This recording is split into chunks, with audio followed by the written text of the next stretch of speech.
Penicillin, the astonishing true story of medicine's greatest accident. The forgotten petri dish that changed everything. London, September 3rd, 1928. A weary bacteriologist returns from vacation to his cramped, disorganized lab at St. Mary's Hospital.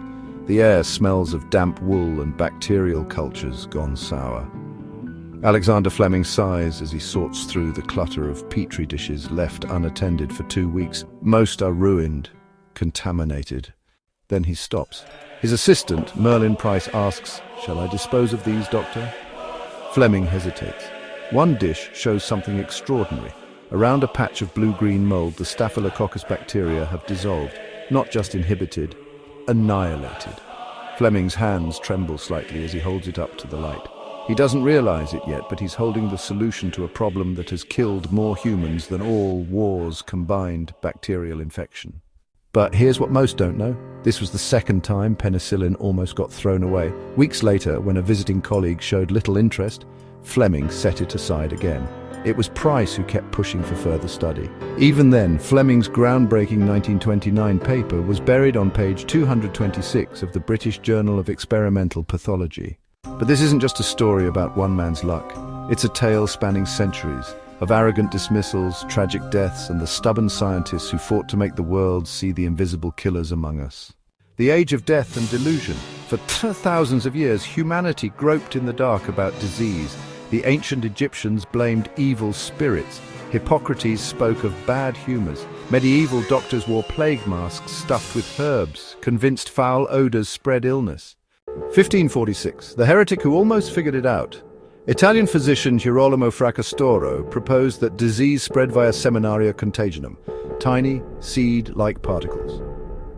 Had anyone listened, millions might have been saved. But without proof, his theory was forgotten. The 17th century Leeuwenhoek's shocking discovery. Dutch cloth merchant Antony van Leeuwenhoek, peering through his handmade microscopes, became the first human to see bacteria in 1676. He described them as little animals, moving about very prettily. The Royal Society laughed. Invisible creatures causing disease? Preposterous. The doctor they called a madman in 1847. Vienna General Hospital's maternity ward was a death trap. Up to 30% of mothers died from childbed fever. Hungarian physician Ignaz Semmelweis noticed a chilling pattern. Deaths were far higher in wards staffed by doctors than midwives. The reason? Doctors moved directly from dissecting corpses to delivering babies, carrying cadaverous particles on their hands. When Semmelweis ordered staff to wash with chlorinated lime, deaths plummeted overnight. The tragic twist. The medical establishment was outraged. Who was this upstart suggesting gentlemen doctors were killing patients? Semmelweis lost his job, was institutionalized, and died at 47, beaten by guards in an asylum. His last words, "I was right." Pasteur, Koch, and the germ theory revolution. In 1861, Louis Pasteur's experiments proved microbes caused fermentation and, by extension, disease. Still, skeptics remained until Robert Koch's 1876 anthrax study provided irrefutable proof. Specific bacteria cause specific diseases. The Lister Revolution. Surgeon Joseph Lister, appalled by 45% post-surgical death rates, began soaking instruments in carbolic acid. Colleagues mocked his German nonsense until his patients stopped dying. By 1890, sterilization was standard. Yet one problem remained. How do you kill bacteria inside a living body? In 1895, in France, medical student Ernest Duchenne noted Arab stable boys in Algeria treating saddle sores with moldy bread. His 1897 thesis on penicillium's antibacterial effects was ignored. Tragically, he died of tuberculosis at 37, and his dissertation was lost by the Institut Pasteur. Fleming's series of happy accidents. Alexander Fleming was no stranger to serendipity. In 1922, while suffering a cold, he accidentally dripped mucus onto a bacterial culture and discovered lysozyme, a mild antibacterial enzyme in bodily fluids. Though ineffective against serious infections, it hinted at nature's defenses. The fateful summer of 1928. Before leaving for vacation, Fleming stacked Staphylococcus cultures in a corner of his famously messy lab. Upon returning, he noticed one dish was contaminated with Penicillium notatum mould, but instead of ruining the experiment, clear zones surrounded the mould where bacteria had vanished. Fleming's lab assistant famously said, "That's how you discovered lysozyme, by not cleaning up." Fleming published his findings in 1929 but couldn't purify or mass-produce penicillin. His crude mold juice worked on superficial infections but was unstable. By 1934, he abandoned research, calling penicillin an interesting laboratory phenomenon. The Oxford Resurrection. In 1938, Australian pathologist Howard Florey and Jewish-German biochemist Ernst Chain, working at Oxford, unearthed Fleming's forgotten paper.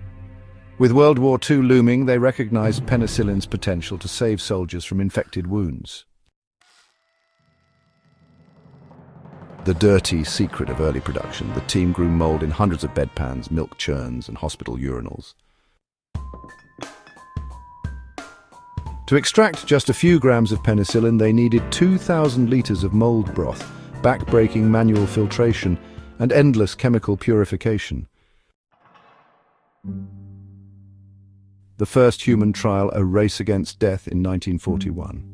Police officer Albert Alexander, dying from a scratched rose thorn infection, became penicillin's first test case. After 5 days of treatment, he sat up, ate, and joked with nurses. Then disaster. The supply ran out, the infection returned, killing him. Florey later admitted, "We wept when he died." The wartime miracle. By 1943, with Allied soldiers dying from infected wounds, the US War Production Board took over. Companies like Pfizer transformed deep tank fermentation, originally used for citric acid, into penicillin factories. D-Day, 1944. Enough penicillin was produced to treat every wounded Allied soldier. Survival rates for infected wounds jumped from 20% to 85%. While penicillin was a miracle for many, it wasn't without its darker side. Misuse and overuse led to antibiotic resistance, a problem that still plagues us today. The wonder drug's success also overshadowed the need for continued research and development in antibiotics. As Allied forces raced to mass-produce penicillin, Nazi Germany pursued its own version called Prontosil, but their scientists made a fatal error. They focused on synthetic sulfur drugs instead of biological cultivation. By 1944, desperate Nazi doctors at Dachau conducted horrific experiments with stolen Allied penicillin on prisoners with infected shrapnel wounds. When US pharmaceutical companies struggled to fund mass production, Hollywood stepped in. Warner Brothers produced a 1943 short film, The Fight for Life, showcasing penicillin's miracles. Lux Radio Theatre dramatized the discovery, urging public investment. Celebrities like Marlene Dietrich hosted fundraisers where vials of penicillin sold for ridiculously high amounts of money. This PR blitz convinced Congress to allocate $1.3 billion in 2024 dollars for production facilities. With penicillin still scarce after World War II, a thriving black market emerged. American soldiers smuggled vials to sell in Europe at 10 times the price. Counterfeit operations in Shanghai diluted real penicillin with flour or water. Mafia networks controlled distribution in Italy until 1951. The FDA finally cracked down after hundreds died from adulterated batches. While Florey and Chain get credit, the unsung hero was Norman Heatley.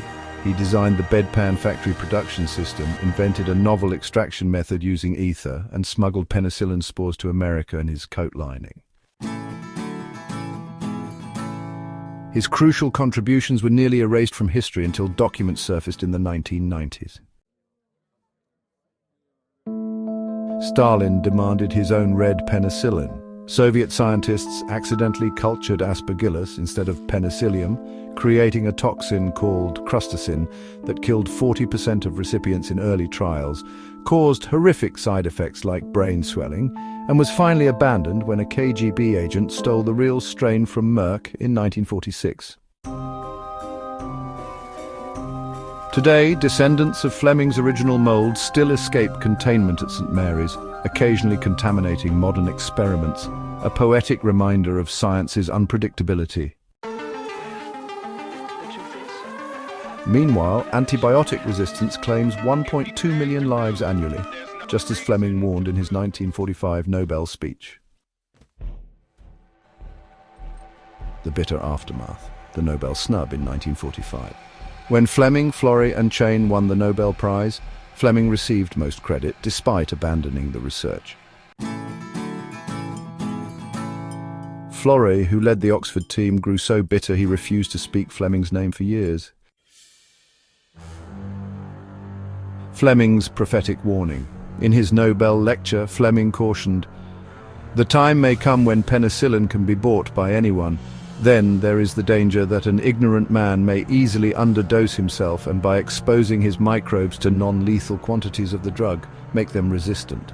Today, antibiotic-resistant superbugs kill 1.2 million people annually, exactly as he predicted. The ghosts of progress.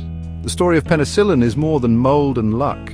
It's about Semmelweis dying in obscurity for hand-washing, Fleming dismissing his own discovery, Florey's team processing urine from treated patients to recycle precious penicillin.